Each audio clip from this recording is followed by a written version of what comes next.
Assalamualaikum. Kumpulan saya akan membentangkan topik isu penyebaran berita palsu sepanjang tempoh Perintah Kawalan Pergerakan (PKP).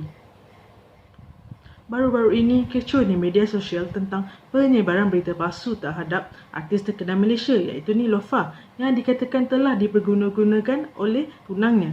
Tetapi Niloufar sendiri telah mengesahkan bahawa berita ini palsu dan telah disebarkan oleh pihak yang tidak bertanggungjawab. Sedikit sebanyak berita palsu ini telah mencemarkan imej dan nama keluarga Niloufar dan tunangnya. Selain itu, banyak lagi kes berita palsu yang mudah tersebar luas di media sosial dan antaranya yang berkait dengan kes COVID-19. Jadi, apakah punca terhadap penyebaran berita palsu ini? Pertama sekali, sikap individu yang mementingkan diri sendiri. Kebanyakan daripada mereka tidak peka dan tidak takut terhadap tindakan undang-undang yang akan dikenakan. Dan ada yang hanya ingin merasakan kepuasan dan berbangga apabila berita palsu yang disebarkan oleh mereka ini menjadi perhatian umum dan menjadi topik perbahasan hebat di media sosial.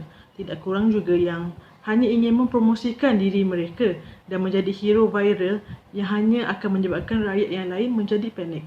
Jadi, rakyat harus memikirkan kesan daripada tindakan mereka baik kepada individu, masyarakat dan juga negara. Sejak PKP dilaksanakan, rakyat banyak meluangkan masa mereka di rumah dengan melayari internet dan media sosial. Oleh yang demikian, segelintir rakyat mula merasa bosan dan mereka-reka berita palsu dengan tajuk dan grafik yang meyakinkan orang awam dan menyebabkan mereka tidak dapat membezakan antara berita yang sahih dan juga yang palsu. Tambahan lagi, dengan pelbagai pandangan dan pendapat yang ditokok tambahkan oleh rakyat yang lainnya terhadap berita palsu tersebut, yang sebenarnya masing-masing tidak pasti akan kesahihan sumbernya.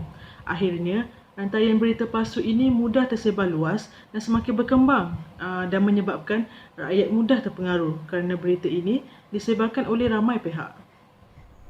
Kita ambil contoh sepanjang tempoh PKP ini sahaja, sudah ada lebih daripada 100 kes berita palsu yang ditularkan oleh pihak yang tidak bertanggungjawab.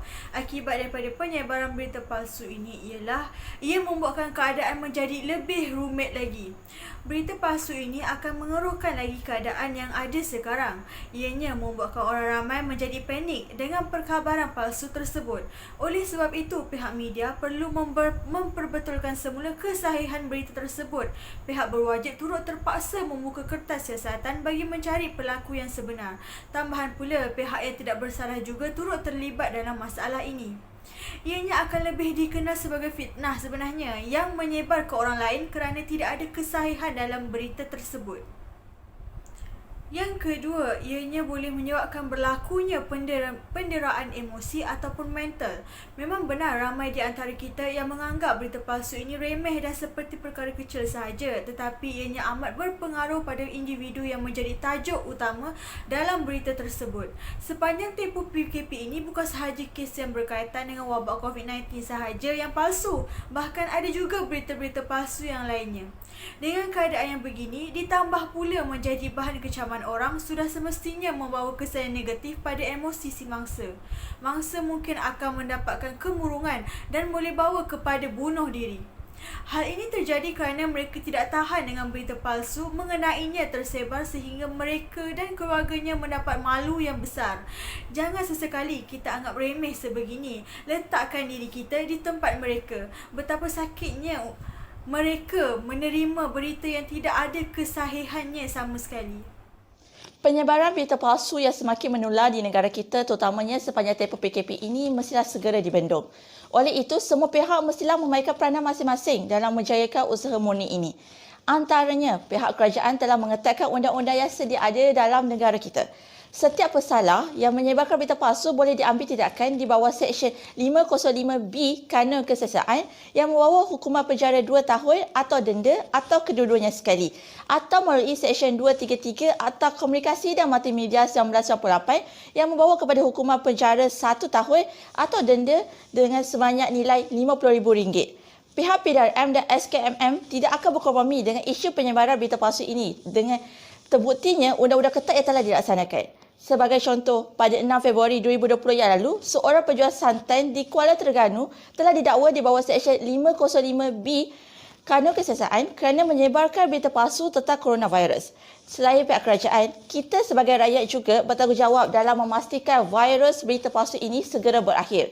Kita mestilah mengawal diri dari menyebarkan berita-berita yang tidak dapat dipastikan secara sah keturunan berita tersebut.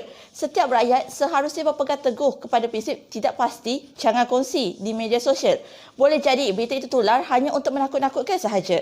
Kewujudan laman sesawang sebenarnya .my yang dirancangkan pada 14 Mac 2017 yang lalu oleh SKMM juga adalah sangat membantu dalam menapis terlebih dahulu berita-berita yang sahih dan tidak. Mereka bertanggungjawab untuk mengumpul maklumat yang diterima, menganalisis, mengesahkan dan memuat naik dalam portal bagi tujuan rujukan rakyat. Contohnya, sebenarnya .my telah meluruskan berita tular yang mengatakan terdapat 60 pesakit positif COVID-19 di Kampung Pasir Putih, Pasir Gudang, Johor pada Disember lalu.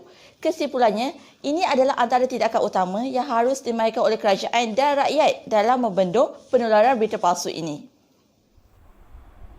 Kesimpulannya, setelah mendengar punca, akibat dan tindakan yang perlu dilakukan oleh semua pihak, sudah semestinya sedikit sebanyak memberikan kesedaran kepada kita semua. Akhir sekali, jadilah pengguna media sosial yang bertanggungjawab dengan segala berita yang disebarkan. Ingat, tidak pasti, jangan kongsi. Mari sama-sama kita hentikan wabak berita palsu.